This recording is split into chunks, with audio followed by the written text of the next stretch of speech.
have gloves, the Hof Wampa from Empire. It's skin. Good morning, we're about to be joined by Dan Hawkins. Morning. How are you? I'm alright, how are you? I'm good. Big love. Only you can make those gloves look great. Yeah, so fucking effortless.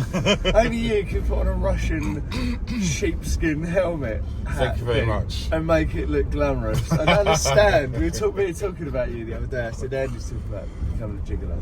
It was me and Kieran, yeah, a couple of days ago. What would you reckon? He's like, yeah, it would just be easy, wouldn't it? I'm like, he goes, that guy has got so much charisma, he doesn't know what to do with it. I'm like, it's sickening, isn't it? That's what we were saying, and you just have to accept it. Your job is to just be accepting of it. Okay.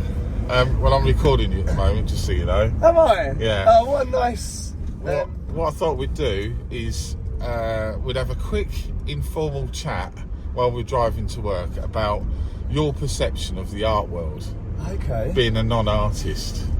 Because I realise that most of the people I talk to are artists, so I only really get it from one angle. Yeah, and now I've got you captive in my car for about 20 minutes.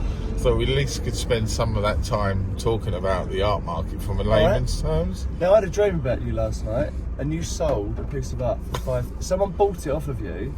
You were pissed. That guy's. Yeah. Come on. So you'd sold a piece of art. I think it was for 500 quid. Right. And you were like, "Oh, this is amazing."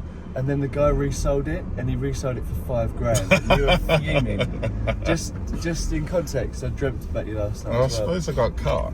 My own cut of it, so it probably wasn't so bad. But I've had somebody do that to me. Have you? Yeah, not for that amount, but Won't be long. Won't be long. Right. So what do you want to ask? So I'd like to know if you buy original art to start off with. No. Why? Because my kids do my art for us at home. Oh, okay. Everything we have at home. No, that's not true. That's not true. Yes, we do buy original pieces of art. Actually, originals and not prints. Yes, I've got two original pieces of art, but then it's mainly prints other than that. But a lot of our stuff is that the kids have done, crafty stuff and little drawings and bits and bobs. How would you prioritise art, say, I don't know, out of 10? At home? You'd look for art, you know. Do you ever spend time going, oh, I've got a piece of wall there, I'd really like to fill it with something, and then research it? Or is it just literally like a heart-grabbing, inspirational second of your life where you go, oh wow, I really like that, I'm gonna have that? So I think our house is really well decorated, but I've had little to do with it. The Duchess has done it all, and she will look at a space and she'll go, that needs something there to fill that thing, and then she'll look for something of a certain size, like a tapestry or something like that she likes, like a wall hanging or whatever. So she does that. If it's me, it has to be something that I really on the second one, where I have to go, oh, I really like that. Yeah, I want to buy that. It's not inspirational. So. But I'm like, I want it. So that's what I'm like. But she's also like that. But I wouldn't think, oh, that could go there. I might just like it, and then I just want it without any idea of knowing where it would go.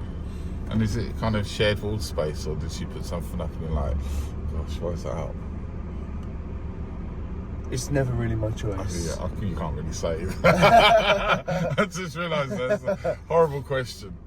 No, she picks everything, but everyone always says how nice our house looks because of these little things. Sometimes I don't even know they're there. Like on top of the TV, these little wooden birds that have been hand sculpted turned up, and she told me how much they were. And I was like, but they're just pieces of wood. I couldn't have carved them, but I told her I could, but I couldn't. And I scoffed at her, and I'm like, it's just cost me half a day's wages. But everyone comes around and goes, those birds are really good, and they love them, and they do look really good. So yeah, she is the one, and I just ride on her coattails of what we buy, really. Gotcha. So art for me, I like, because I like sacred geometry, I will go and look for all the different, like, you know, like a compass where they'll do the Vesica Pisces, the two interlinked circles. Yeah. So I will look for stuff like that because that's what I like, and all the like a circle with pins in it, and then they'll run a bit of rope all around it to make stuff. Yeah. That's what My I friend like. Stephen does that. He makes faces out of it. It's with cotton. It's kind of some sort of sorcery, but it's incredible what he does with those. Okay, so what would you say the most expensive piece of art is in your house? I'm not trying to lure burglars to your house either. The most expensive piece of art. It's not very expensive. Probably 150 quid. Okay. No more than that.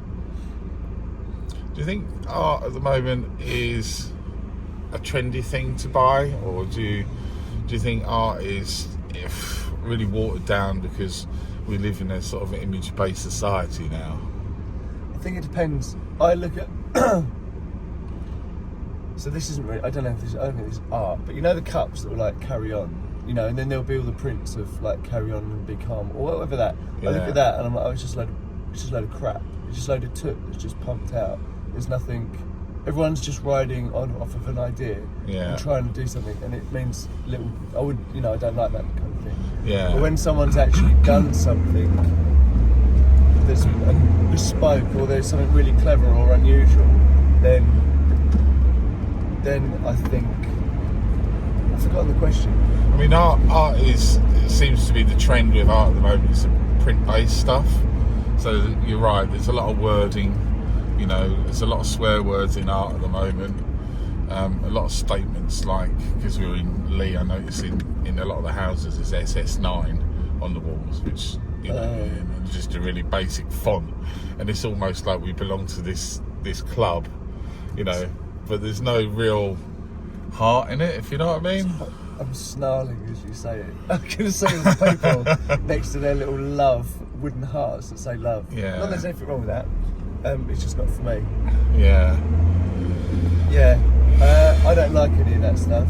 I don't not like any of it, but I think it's got its place, but I think the only problem at the moment is that is the trend. You know, if you spend hours and hours on an oil painting, 9 times out of 10, it seems to be in the circles that I mix in anyway, that people are not interested in purchasing it. You know, it's more about quick print up on the wall. It's already framed. I've got the SS9 logo thing in my house because that's where I am, and now I'm part of the gang, and this is how I'm going to show that I am by having it. Yeah. It's kind of that, I call it a magazine-based lifestyle that people aspire to achieve. Yeah.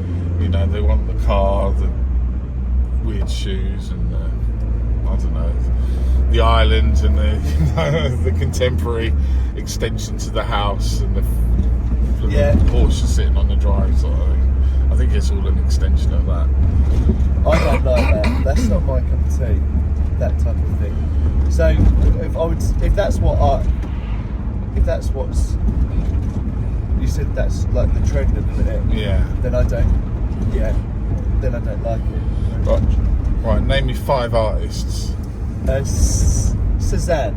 Okay. Dali. Yeah.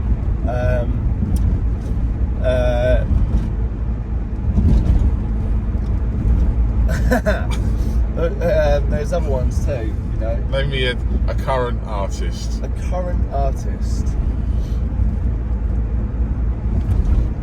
Oh, I've already got you now, just on camera. I'm just going to go into this and find the answer. Andy Downs. Nice. Who'd you say the biggest artist in the world is currently? The biggest artist. Can this be like music as well? Most well known. No, it's just like painting, drawing, that sort of thing. Gosh. It's the biggest name. If the Martian was to come to planet Earth and say, right, I want to know who the biggest artist is. Well, I would say they got to be alive now. Yeah. I mean, I couldn't answer that, so I genuinely couldn't tell you an artist that's alive. Okay. So I would say you. It's most. I would have to say you because I don't know anyone else. It seems that most people tend to go for Banksy when. Oh shit! Yeah, of course. When I ask that question. He's a yob. He's a yob. He's a very rich man. It's the Banksy team, I feel. I think that's probably. I didn't think of that, but yeah. But yeah, so you're going back to Mars as Earth's artist. Yeah, who? Ask me another one. I'm ready. Oh dear. Did you study art at school? No. Okay. No, I stopped as soon as I could. We spoke about this the other day, how bad I was. Yeah. Terrible. But it was still on the curriculum then, wasn't it? I don't think it is now. I think it's a bolt on rather than an actual. So you could do A-level art. Is that what you mean? Yeah. Yeah, so I stopped it. I don't think I even had to do it at GCSE. I don't think. Yeah, no, I didn't do it at GCSE. So I stopped as soon as you could stop because I was wank at it, basically. Really bad. Like I said, I traced a caricature that I'd done in Florida as a kid when I had to do a caricature of myself. Right. And then the other bit that I did well on was a collage. We had a pair of scissors and some Pritt stick. I stick figures to a piece of paper. So it's up there, I just can't express it. Okay. With Yeah. my hands. So it's in there ready to come out. Do you ever doodle? When I'm on the phone, when I'm on hold, I doodle. What do you doodle? I do a dog's face. So there's a story. Do you know the one where there's a man? You do a man, What, you do a in a grave? circle. No, you do a man, and then you go down. You do like two little bits like that for his legs. Oh yeah. You go. There was a man, and he was walking along, and he got chased by some bees. And then you do 3 bees either side of it. And so then he jumped into a pond. You do a big circle around it. Now you've got a nose, a mouth, the dog's face. And then you feel about we have breakfast, which is 2 fried eggs, which are the dog's eyes, on a broken plate, which is the top of the dog's head, and then bacon rashers in the ears. And that is what I do. That's different to the one I've heard, but I love that. That's what I do. I do it on repeat. I'll show you when we get to work. And I do an isometric. The only thing I can draw 3D is a house. But I can't do the chimney pot on the top of it. And then I do like a path going down to it, and I do an apple tree, and that's it. That is literally all I draw. We did something at work a few years back where we all had to draw a horse. Yeah. Right? So everyone had to draw a horse. It was my idea, and then we folded it up. You didn't name it, but it was your piece of art, and then we got it all out, and then everyone looked, and we had to guess who had drawn which horse. And they said mine looked like a dinosaur. This is from no reference. From no reference. That's like, good. Right, let's draw a horse. Because it's quite hard to do a horse or a It cow was. without reference. It's really hard to draw. Really Brilliant. hard. I love that. So yeah, that's what I do. And not a lot more. Gotcha. I think that's the end of my 20 minutes questions to you. My We're nearly there, aren't we? 10 minutes, yeah. If you think of any more, got Yeah. the number. Yeah, I'll add them on. But thank you very much, Dan Hawkins. Namaste. Turn it off. Oh!